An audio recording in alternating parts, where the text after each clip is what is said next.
এটা আমার শুক্রবারের ভিডিও। তো ওর আব্বু আবার সকালে শুরু করেছে যে একটা নতুন রেসিপি তৈরি করো। তো এখন আবার নতুন রেসিপি কি তৈরি করব? তো ভাবলাম যে চিনি পরোটা করে দেই। আসসালামু আলাইকুম। এই তো দেখতেই পাচ্ছেন যে চিনি পরোটা করছি আর হচ্ছে আমি চা বানাবো। চিনি পরোটা দিয়ে চা দিয়ে খেলেই হবে তাই ভাবলাম। তো এর জন্য আমি তাড়াতাড়ি করে চিনি পরোটাগুলো করে নিলাম। অনেকে চিনি ভিতরে ঢুকিয়ে গোল গোল পরোটা করে। তো আমরা এই যেভাবেই করে থাকি চিনি পরোটা। চিনি পরোটা এমনি একটু কেমন টাইপের হয়ে যায়, পোড়া পোড়া টাইপের হয়ে যায়। তারপরেও আমি হচ্ছে একটু মানে দাগ না হলে ভালো লাগে না। সাদা সাদা পরোটা খেতে ভালো লাগে না।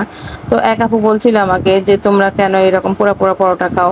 তো আমার কাছে মনে হলো যে আমি আজকে বলি, আর আপুকেও বলেছিলাম যে আমাদের একটু দাগ না হলে ভালো লাগে না। শুক্রবার মানে ব্যস্ততার দিন। ওর আব্বু নাস্তা করে যে বাজারে চলে গেছিল, বাজারে যে আমাদের জন্য এই মাছ নিয়ে চলে এসেছে। এখন এই মাছ নিয়ে আমি ফটোশুট করছিলাম। একটু ফটোশুট করার পরে ঢং টং করে তারপরে যে একটু কাটাকাটি শুরু করে দিয়েছি। আমি বলছি যে আমি কিন্তু অনেক চিকন চিকন করে কাটবো। ইলিশের যে দাম, খালি সেন্ট হলেই হবে, আর অন্য কিছু লাগবে না। ইলিশ মাছ কাটার পরে আমি লবণ দিয়ে রেখে দেই যেন ভিতরে লবণটা ঢুকে। ওভাবে আমি ফ্রিজে রেখে দেই, আবার পরে বের করে রান্না করে নেই। এতে দেখতে পাচ্ছেন আমি খাসির মাংস বের করে নিয়েছিলাম। খাসির মাংসগুলো একদিকে কষিয়ে নিচ্ছি আর এদিকে আমি ইলিশ মাছ ভুনা করছি। তো ভুনাটা আমার কাছে এমনি রান্না করলে ভালো লাগে, ভেজে রান্না করলে কেমন জানি লাগে, ভালো লাগে না। এর জন্য এভাবে আস্তে আস্তে একবারে আস্তে হিটে আমি রান্না করছি। ইলিশ মাছ সেদ্ধ হতে বেশি সময় লাগে না। তারপরে আস্তে আস্তে এগুলো রান্না করার চেষ্টা করছি। আমাদের বাসার সকলের ইলিশ মাছ ভুনাটা খুবই পছন্দ। তো এই তো দেখতে পাচ্ছেন এগুলো করার পরে আমি যখন আমার ছেলেকে খাওয়াচ্ছিলাম তখন বলছে যে আম্মু ইলিশ মাছ খুব মজা, খুব মজা। এভাবে যদি কেউ আমাদেরকে রিভিউ দেয় তাহলে কি রান্না ছেড়ে আর কোথাও যেতে পারবো? এই ইলিশ মাছ রান্না করতেই আমার অনেক সময় লেগে গেছে, কারণ ধীরে ধীরে রান্না করছিলাম। মাঝখানে এই যে আমি আমড়ার পেয়ারা কেটে নিয়েছিলাম, ভাবছিলাম যে মাখাবো, পরে এমনি খেয়ে নিয়েছিলাম।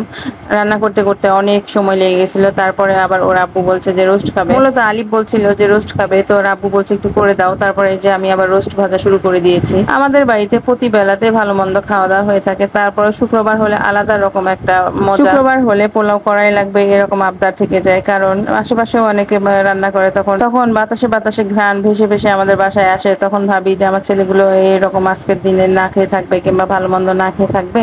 এর জন্য আমাদের প্রতিদিন শুক্রবারে এরকম ভালো মন্দ রান্না করা হয়েই থাকে। প্রতি শুক্রবারে এরকম খাওয়া দাওয়া করা ঠিক না। তারপর আমরা বুঝেও আমরা মানে ডায়েটে যেতে পারছি না কিংবা একটা হেলদি লাইফ স্টাইলে আসতে পারছি না। সকলে আমাদের জন্য দোয়া করবেন যেন আমরা সুস্থ অবস্থায় থাকতে পারি। তো খাওয়া দাওয়া যেন একটু নিয়ন্ত্রণে নিয়ে আসতে পারি। আজকে আমাদের এগুলোই রেসিপি ছিল। পোলাও তো এখনো করাই হয়নি, পোলাওটা চাপিয়ে দেবো একটু পরে। আজকে আমাদের রেসিপি এগুলোই ছিল: পোলাও, রোস্ট, ইলিশ মাছ ভুনা, খাসির মাংস, এগুলোই। এই যে এই পাশে আমি পোলাওগুলো চাপিয়ে দিয়েছি। পোলাওটা আমি ওভাবে ভিডিও করতে পারিনি, পরে হয়ে গেছে, তারপরে আমি আবার ভিডিও করে নিলাম। দেখতেই পাচ্ছেন যে পোলাও, খাসির মাংস, রোস্ট, এই যে ইলিশ মাছ, এগুলোই ছিল আমাদের আজকের মেনু। খাওয়া দাওয়া করছিলাম আর ভাবছিলাম আজকে শুক্রবার বাইরে না গেলে হয়, এর জন্য একটু বাইরে বেড়াতে যাব। যেই কথা সেই কাজ, আমরা বিকালে এখন বেড়াতে যাব। এর জন্য আমরা তাড়াতাড়ি খেয়ে দিয়ে একটু রেস্ট নিয়ে নিচ্ছিলাম। যেদিন পোলাও খাবো সেদিন তো আমাদের 7 আপ বা কোল্ড ড্রিঙ্কস থাকাই লাগবে। এর জন্য আমরা কোল্ড ড্রিঙ্কসও খেয়ে নিচ্ছিলাম, সেগুলো ভিডিও করতে আমি ভুলে গেছি।